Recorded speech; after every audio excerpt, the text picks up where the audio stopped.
बाबा जानी, क्या आप जानते हैं आप मेरी दुनिया क्यों है?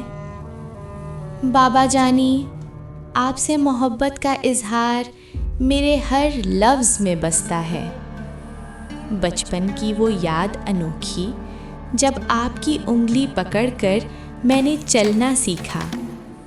बार बार गिरी, फिर आपने थाम लिया और मैंने गिरकर उठना सीखा। आपकी बाहों में आकर हमेशा यही महसूस हुआ कि यही दुनिया की सबसे महफूज जगह है। आप खामोशी से हमारी खातिर मेहनत करते रहे और अपनी हर तकलीफ़ छुपा लेते रहे।